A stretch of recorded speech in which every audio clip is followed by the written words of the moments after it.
चिड़िया बहुत मेहनती और तेज दिमाग की व्यापार करने वाली चिड़िया थी। वो गांव में बहुत से काम को देखने के बाद मोबाइल फोन की दुकान खोलती है। पीलू बहुत वैरायटी के मोबाइल फोन्स को बेचा करती थी। एक दिन हरिया कहता है, बेटी मेरे पास नया फोन खरीदने के पैसे नहीं है, ये पुराना फोन ही ठीक कर दो।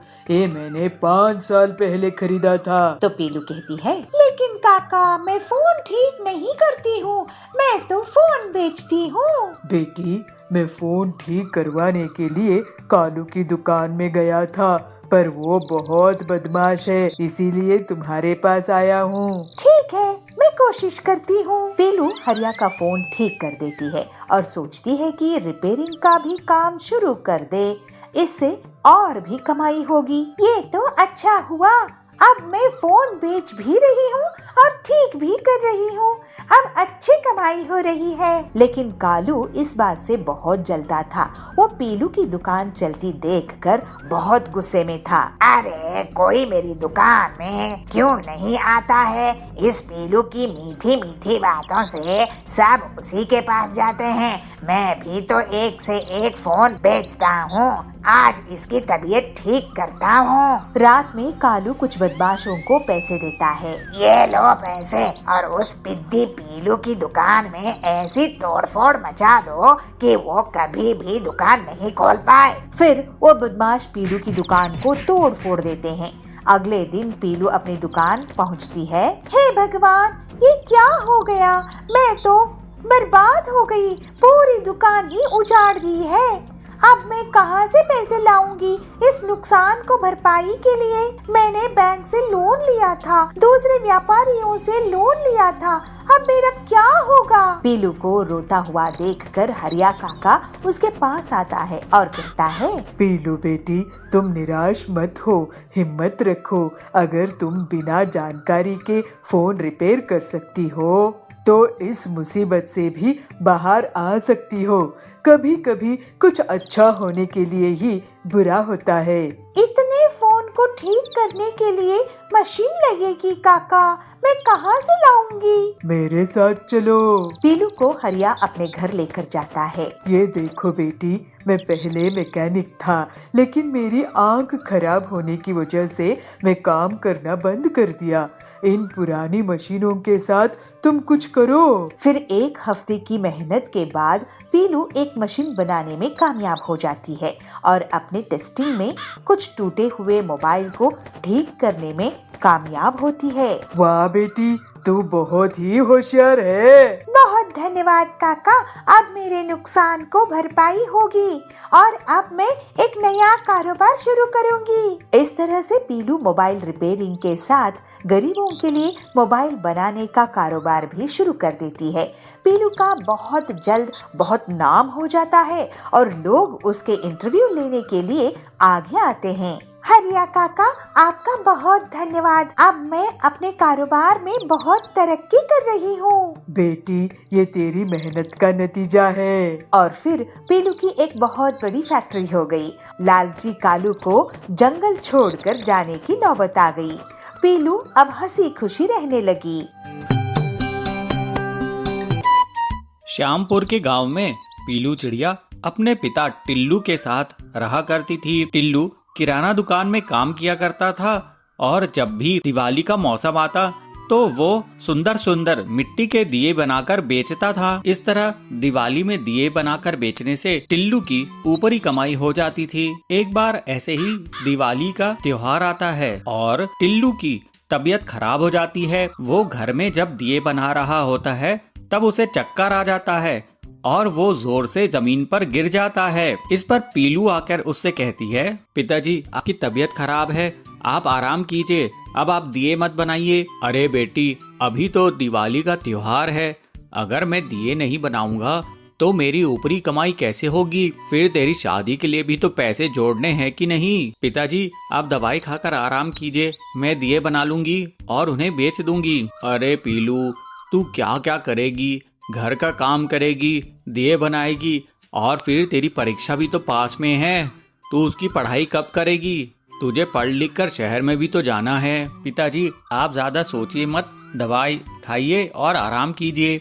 अच्छा अच्छा, जैसा तू बोले। फिर पीलू अपने पिताजी को दवाई दे देती है और जब वो सोने लगता है तब पीलू दिए बनाने लगती है। लेकिन पीलू ना सिर्फ दिए बनाती है बल्कि उनमें सुंदर सी पेंटिंग भी कर देती है। इससे उसके दिए और भी सुंदर लगने लगते हैं। अगले दिन पीलू दियों को ले जाकर बाजार में बेचने के लिए जाती है। दिए ले लो दिए, सुंदर सुंदर दिए, दिवाली के दिए, सुंदर सुंदर दिए, रंग बिरंगे पेंटिंग वाले दिए। पीलू के पास बबली चिड़िया आती है। पीलू, ये दिए तो बहुत सुंदर लग रहे हैं, महंगे हैं क्या? अरे नहीं बबली जी, आपके घर की शान में 4 चांद लगा देंगे और ये महंगे भी नहीं हैं। अच्छा बता, कितने के हैं ये दिए? बबली मैम, ये 20 रुपए के 4 दिए हैं, बताइए आपको कितने दूं? फिर बबली दिए लेकर वहाँ से चली जाती है। हरिया काका पीलू की दुकान में आते हैं। अरे पीलू, ये दिए तो बड़े सुंदर लग रहे हैं। हाँ हरिया काका, ये आपके बंगले की शान बढ़ाएंगे, इन्हें आप ले जाइए। हाँ हाँ, ऐसे दिए तो मैंने अपने जिंदगी में कभी नहीं देखे, ये तो बहुत सुंदर हैं। इस तरह से पीलू के पूरे दिए उस दिन बिक जाते हैं और वो खुशी खुशी घर आती है। इसके बाद पीलू अपने पिताजी को उस दिन की कमाई दिखाती है। उसके पिताजी बहुत खुश होते हैं और कहते हैं, अरे वाह पीलू, तूने तो कमाल ही कर दिया, तेरे दिए वाकई में बहुत सुंदर हैं। चल अब तू भोजन कर ले, दिन भर से तू थक गई होगी। फिर पीलू भोजन करके वापस से दिए बनाने में जुट जाती है। अगले दिन पीलू दिए लेकर उस बाजार में जाती है जहाँ पर अमीर पक्षी खरीदारी करने आया करते थे। वो वहाँ देखती है कि एक बड़ी दुकान वाला एक गरीब मजदूर को डांट रहा है। तुमको मैंने 1000 दियों का ऑर्डर दिया था, लेकिन तुमने अभी तक मुझे सिर्फ 100 ही दिए दिए हैं। अब बताओ, मेरे इतने बड़े बड़े अमीर ग्राहकों को मैं क्या जवाब दूंगा? माफ कर दीजिए सेठ जी, मैंने इस बार दिए बनाते समय मिट्टी में ज्यादा पानी डाल दिया तो मिट्टी पतली हो गई, इस वजह से मैं आपको दिए नहीं बना के दे पाया हूँ। अरे तूने मिट्टी में पानी मिलाया या पानी में मिट्टी मिला दिया है? तेरी वजह से नुकसान तो मेरा ही हुआ ना। ये सुनकर पीलू दुकान वाले के पास जाती है और कहती है, सेठ जी ये देखिए मेरे दिए, मेरे पास अभी 200 दिए हैं, अगर आप कहें तो मैं आपका ऑर्डर पूरा कर दूंगी। ये दिए पूरे जंगल में कोई भी नहीं बनाता है, ऐसे पेंटिंग वाले सुंदर दिए पूरे जंगल में कोई भी नहीं बनाता है। अरे वाह, ऐसे दिए तो अमीर लोगों को बहुत पसंद आएंगे। लेकिन चिड़िया, तुम 1000 दियों का ऑर्डर पूरा कर पाओगी? पीलू हाँ कहकर उसे 200 दिए देकर चली जाती है और घर में दिन रात मेहनत करती है और 1000 दियों का ऑर्डर पूरा करती है। 1000 दिए ले जाकर पीलू दुकान वाले को देती है। वाह पीलू चिड़िया, तुमने तो कमाल ही कर दिया, तुम्हारे दिए अमीर चिड़ियाओं को जरूर पसंद आएंगे, फिर अगली बार मैं तुम्हें और भी बड़ा ऑर्डर दूंगा। इस तरह से पीलू रिकॉर्ड तोड़ दिए बनाती है और उसकी रिकॉर्ड तोड़ कमाई होती है। फिर पीलू अपने पिता के साथ खुशी खुशी रहने लगती है। भोजपुर गांव के जंगल में पीलू चिड़िया एक साधु के पास जाती है। साधु महाराज जी, मुझे कोई तरीका बताइए जिससे मैं लोगों के मन की बात जान सकूं। लोगों की मन की बात जानना बहुत कठिन होता है बेटी, लेकिन तुम्हें मैं एक सैनिटाइजर देता हूँ। तुम इससे जिस पर भी छिड़काओगी वो सच बोल पड़ेगा। अभी टीचर्स डे आने वाला है, मैं इससे बच्चों के मन की बात जान सकूंगी और उन्हें एक बेहतर स्टूडेंट बना दूंगी। ठीक है बेटी। अगले दिन फिर पीलू स्कूल जाती है और क्लासरूम में आती है। बंटी, तुमने होमवर्क क्यों नहीं किया है? ओ ना मैडम जी, टीचर्स डे की तैयारी कर रहा था तो टाइम कैसे निकला पता ही नहीं चला। पीलू उस पर साधु का दिया हुआ सैनिटाइजर छिड़का देती है और वो सच बोलने लगता है। मैडम जी, मैं सो रहा था, मोबाइल में गेम खेल रहा था, होमवर्क करने का मन नहीं था और टीचर्स डे कब है मुझे पता ही नहीं। अब बोले ना असली बात। बंटी को पनिशमेंट मिलती है। कालू ये सब देखकर सोचता है। मैं ये सैनिटाइजर चुरा लूंगा। कालू पीलू के बैग से चुपचाप सैनिटाइजर चुरा लेता है। फिर वो मजे लेने लगता है। वाह भाई साहब, आपके बेटे को तो बहुत अच्छी नौकरी लगी है। कालू उस पर सैनिटाइजर छिड़का देता है। मेरा बेटा आपके बेटे से ज्यादा टैलेंटेड है। आपका बेटा रिश्वत देकर नौकरी में लगा है। अरे क्या बकवास कर रही हो? और कालू हंसता है। शाम में कालू पीलू और उसके पति जाबाज के घर के पास जाते हैं। क्यों जाबाज जी, आज भी आप घर लेट आए हो? कहाँ थे? वह एक दोस्त से मिलने अस्पताल गया था। कालू उस पर सैनिटाइजर छिड़का देता है। अरे मैं कोई अस्पताल नहीं गया था। तुम टीचर हो ना, तो तुम्हारी डांट से डर लगता है तो थोड़ा झूठ बोल दिया। मैं तो बार में गया था। हाँ, अभी मजाक चकाती हूँ तुमको। जाबाज की झाड़ू से पिटाई हो जाती है। ये देखकर कालू बहुत ही खुश होता है। तभी पीलू उससे सैनिटाइजर छीन लेती है और कालू को डांट लगती है। कालू, ये तुम स्टूडेंट्स के भले के लिए था, तुम्हारी मस्ती के लिए नहीं।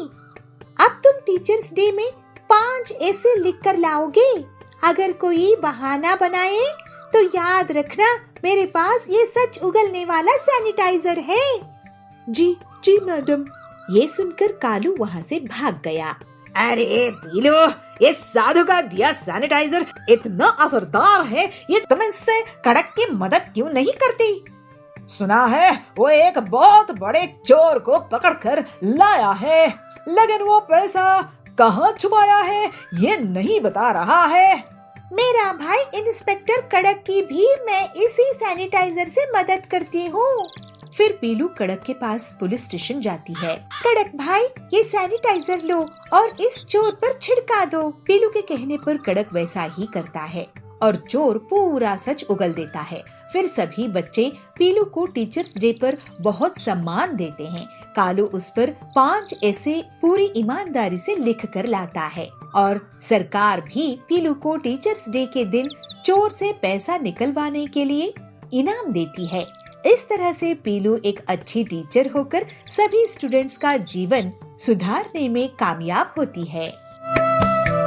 सुंदरपुर नाम का एक राज्य था। उस राज्य में एक दिन एक मुसाफिर आता है जो साधु जैसे पहनावा पहना था। वह शहर के बाहर एक बरगद के पेड़ के नीचे ध्यान के लिए बैठ जाता है। कई दिनों तक वह साधु वहाँ पे बिना कुछ खाए पिए ध्यानस्थ होकर बैठा था। उस राज्य के लोगों को यह लगने लगा कि यह बाबा सच में कोई महान संत है, तो सारे उनके दर्शन के लिए आने लगे। जब यह खबर सुंदरपुर की राजा तक पहुँचती है तो वो खुद भी बाबा के दर्शन के लिए आ जाता है। जैसे जैसे समय बीतता गया तो राजा का वह संत पर विश्वास भी बढ़ने लगा। तो वह संत से राजा अपने छोटी बड़ी सारी समस्याएं, सारी बातें बांटने लगा और उनकी सलाह लेने लगा और उनके रहने के लिए एक अच्छा सा कुटीर भी बनाया और 2-3 सेवक को भी लगा दिया। राजा का कोई बेटा नहीं था, मगर राजा को एक बेटी थी और राजकुमारी बहुत सुंदर थी। राजकुमारी जैसी सुंदर आसपास की कोई राज्य में नहीं थी। सुंदरपुर की राजा ने अपनी बेटी की विवाह बहुत छोटी उम्र में ही बगल वाली राज्य की राजकुमार से निश्चय कर दिया था। महल के सारे लोगों को बात करते हुए सुनकर राजकुमारी भी वह संत से मिलने की इच्छा प्रकट करती है, मगर राजकुमारी को महल से बाहर जाने की इजाजत नहीं थी। मगर एक दिन राजकुमारी को मौका मिलता है और वो सबसे नजर बचाकर साधु को मिलने चली जाती है, मगर यह संत की भेष में ठगता वह कोई साधु नहीं था। जैसे ही वह राजकुमारी को देखता है तो वह मोह में पड़ जाता है और राजकुमारी से विवाह करने की आलोचना करता है। राजकुमारी केवल दिखने में सुंदर नहीं थी, बहुत होशियार भी थी। उसने वो साधु की आंखों में वो लालच देखी और उसे समझ में आ गया कि यह साधु कपटी है। जैसे ही मन में ये विचार आया, राजकुमारी वहाँ से भाग निकली, मगर साधु भी उसके पीछे पीछे उसको पकड़ने के लिए भागा, मगर वह पकड़ नहीं पाया। तो उसको बहुत गुस्सा आया। मुझसे बचकर कहाँ जाओगी? देखो तुम्हारा हश्र मैं क्या करता हूँ। अरे ये तो साधु नहीं है, ये तो कोई कपटी है, इससे तो बचकर मुझे महल पहुंचना ही है। राजकुमारी सोचती ही रही, मगर साधु ने अपने हाथ में जो त्रिशूल था उसको जोर से राजकुमारी की ओर फेंक देता है और राजकुमारी के पैर में वो लग जाता है।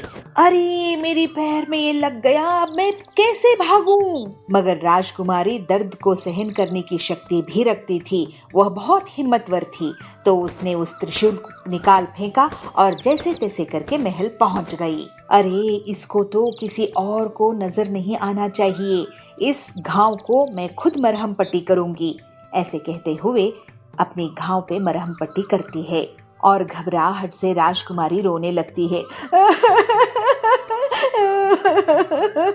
दूसरे दिन राजा साधु के पास पहुंचता है तो साधु सीधे मुंह बात भी नहीं करते। तो राजा दुखी होता है और पूछता है, क्या बात है गुरुजी? मुझसे कोई भूल हो गई? आप मुझसे बात क्यों नहीं कर रहे हैं? राजन, मैं जो कहूँगा वो शायद तुम्हें अच्छा नहीं लगेगा। कैसी बात कर रहे हैं गुरुजी? कहिए, क्या बात है? तो फिर सुनो राजन, इस राज्य में एक बुरी आत्मा है। अगर उसका अंत नहीं किया गया तो वो सबको खत्म कर देगी। यह सुनकर राजा के मन में घबराहट पैदा हुई और वह कहा, बुरी आत्मा कौन है वो? उसे कैसे पकड़ा जाए? यह आत्मा आपकी महल में एक सुंदर लड़की का रूप लेकर रह रही है। कल रात को ये आत्मा हमसे मिलने हमारे कुटीर पर आई थी, लेकिन जैसे ही हमने अपने त्रिशूल उसकी तरफ फेंका तो उसने अपनी असली रूप में आ गई। उसने एक भयानक रूप धारण कर लिया। अगर मैं साधु नहीं होता तो वो मुझे भी खत्म कर लेती। मगर गुरुजी, ये तो बताइए कि मैं उसे पहचानूंगा कैसे? ऐसे कहते हुए राजा अपनी चिंता प्रकट करता है। तब ये कपटी सन्यासी कहता है, उसे ढूंढो, उसके पैर पे त्रिशूल का घाव है। अपनी राज्य में डंका बजा दो, मिलते ही उसे कैद कर लो, फिर मैं बताऊंगा आगे क्या करना है। यह सुनकर चिंतित राजा अपनी महल के ओर दौड़ता है और महल के कर्मचारी को बुला के कहता है कि जिसकी पैर पे त्रिशूल की निशान है उस लड़की को ढूंढने के लिए। उसके महल के नौकर और सैनिक पूरे राज्य में ढूंढते हैं, मगर उनको ऐसी कोई लड़की नहीं मिलती है।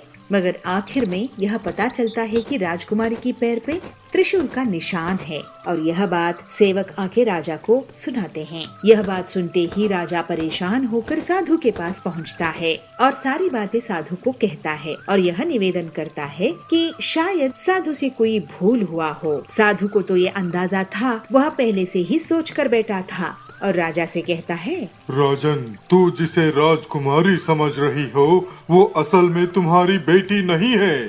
तुम्हारी असली बेटी को पैदा होते समय एक जादूगरनी ने चुरा लिया था और उसे इस बुरी आत्मा से बदल दिया था। अब तुम पर है राजन, मेरी बात मानो या ना मानो। अगर नहीं मानोगे तो राज्य का विनाश निश्चित है।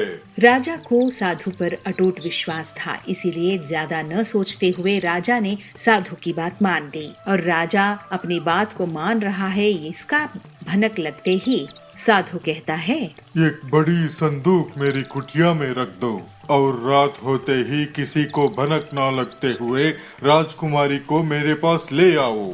राजा बिल्कुल वैसे ही करता है जैसे साधु ने कहा था और राजा और साधु दोनों मिलकर उस संदूक में राजकुमारी को डालकर उसको बंद कर देते हैं और रात को ही उस संदूक को नदी में बहा दिया। उसके बाद राजा महल चला गया और साधु अपने कुटीर। मगर साधु को अभी भी संतुष्टि नहीं मिली थी, क्योंकि वह खुद राजकुमारी को सजा देना चाहता था। इसलिए कुटिया में पहुँचते ही अपने 2 शिष्यों को बुलाते हैं और कहते हैं कि उन्हें सपने में भगवान के दर्शन हुए और भगवान ने कहा है कि नदी में तैरते हुए संदूक एक उनको मिलेगी और उस संदूक में बहुत कीमती चीज है और इसलिए दोनों शिष्यों को कहता है कि वो तुरंत जाए और वो संदूक को ढूंढ के कुटीर में ले आए। गुरु की बात सुन के दोनों शिष्य नदी की ओर चल पड़ते हैं। अगले दिन पड़ोस की राज के राजकुमार नदी किनारे शिकार पर आए थे। अचानक राजकुमार की नजर नदी में तैरते हुए संदूक पर पड़ती है और वह सैनिकों को तुरंत वह संदूक बाहर निकालने की आदेश देते हैं। इतनी बड़ी संदूक को देख के राजकुमार को थोड़ा आश्चर्य तो हुआ, मगर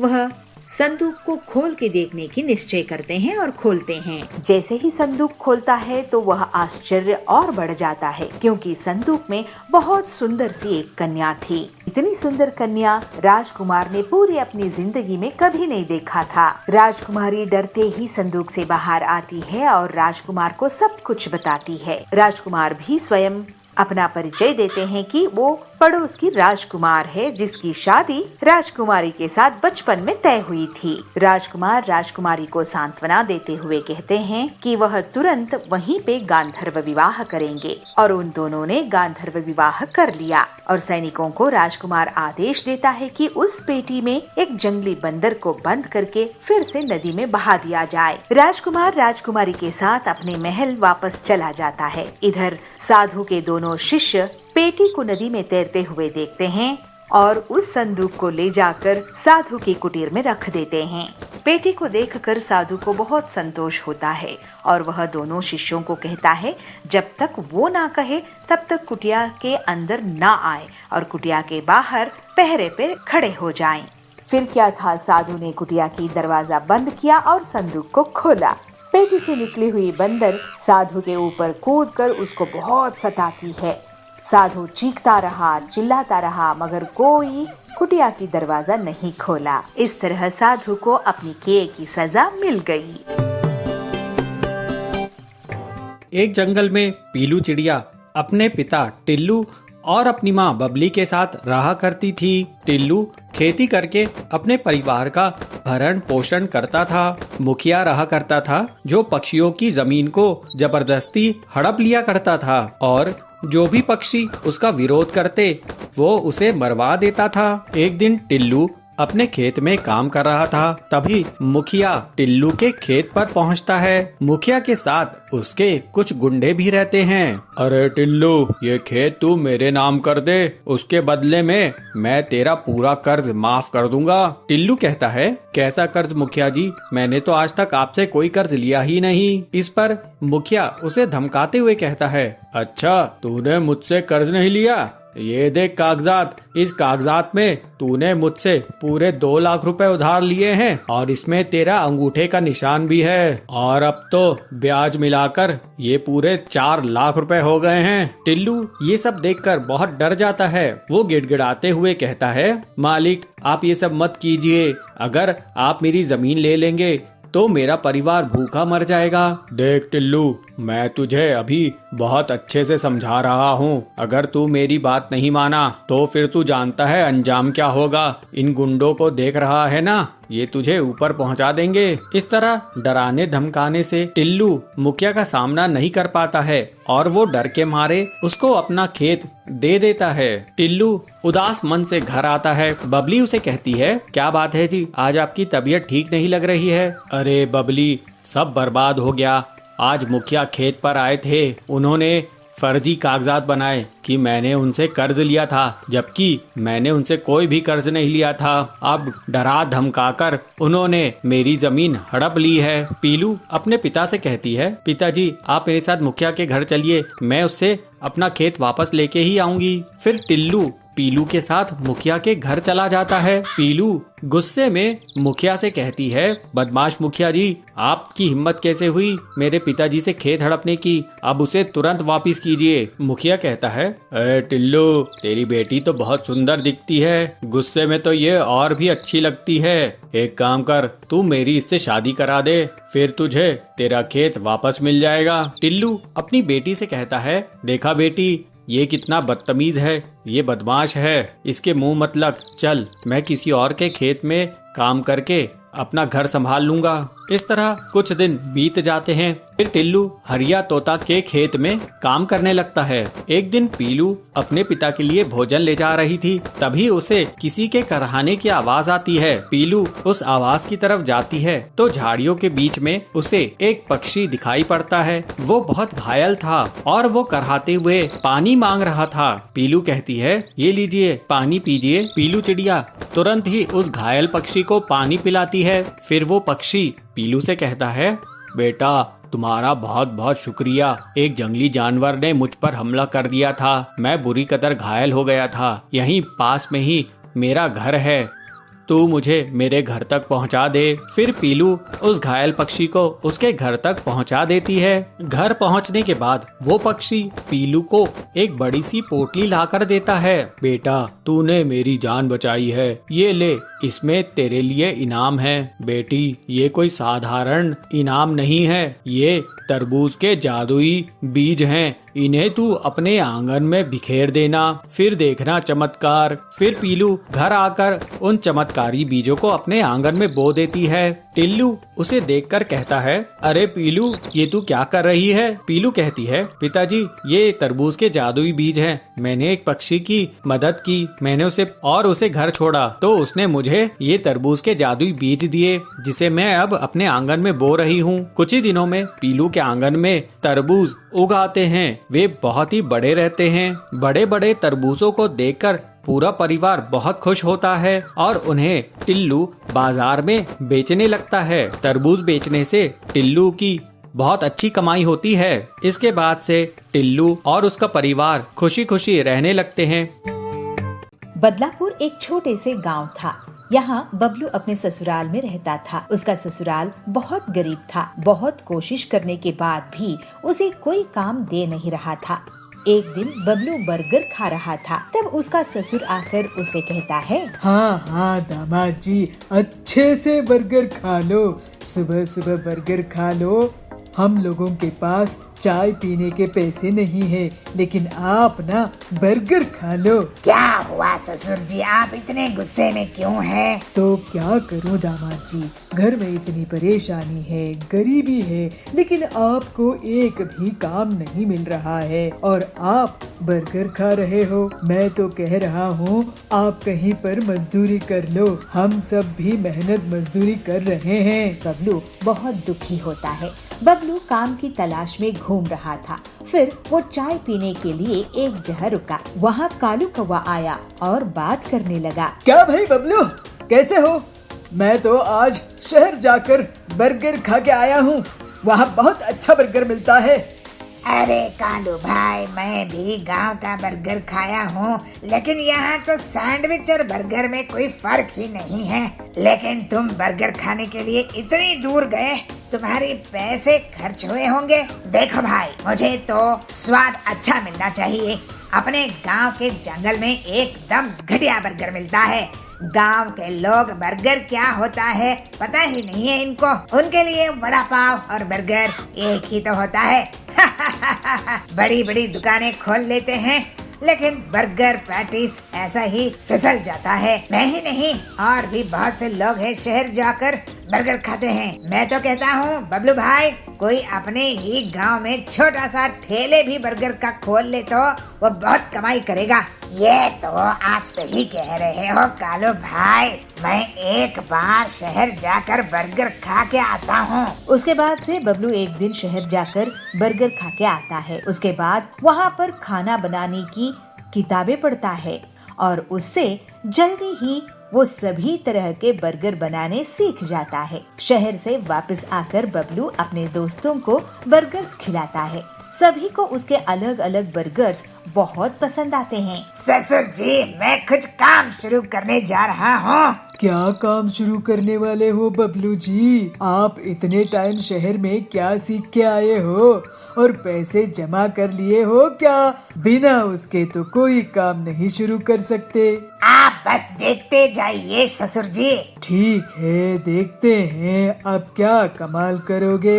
ऐसे ही एक दिन बबलू बर्गर बनाने लगता है और कालू को बर्गर खाने के लिए बुलाता है। कालू अपनी पत्नी सुंदरी के साथ बर्गर खाने के लिए आता है। अरे वाह बबलू भाई, ये तो शहर से भी बहुत ज्यादा टेस्टी बर्गर है। ऐसा बर्गर आप अपने गांव में बना रहे हो?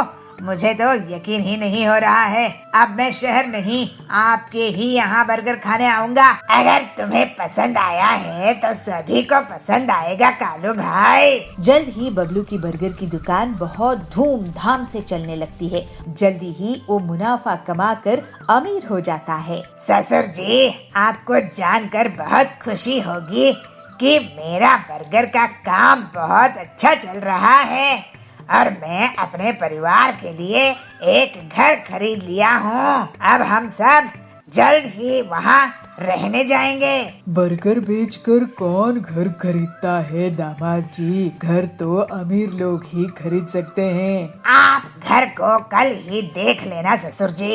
और हाँ, आपको मैं अपने हाथ का बर्गर भी खिलाऊंगा।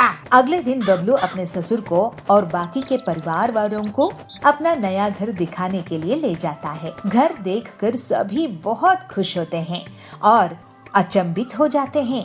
बबलू का बड़ा सा बर्गर के आकार का घर था। अरे वाह दामाद जी, आपने तो कमाल ही कर दिया। आपने अपने काम को इतना बड़ा कर दिया कि घर भी वैसा ही बना दिया है।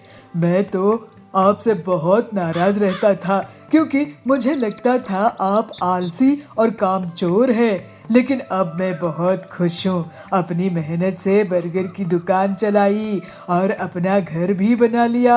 आखिर दामाद हो तो आपके जैसा। आपका आशीर्वाद है ससुर जी। अब ये बर्गर खाइए। और बबलू के बर्गर का घर पूरे जंगल में प्रसिद्ध हो जाते हैं। उसका बर्गर का घर इतना फेमस हुआ कि वहाँ पर देश विदेश से लोग पिकनिक मनाने आते थे। इससे उसकी कमाई 4 गुना बढ़ गई। अपनी मेहनत और लगन से बबलू आगे भी स्वादिष्ट बर्गर बनाता रहा और अपने परिवार के साथ खुशी खुशी रहने लगा।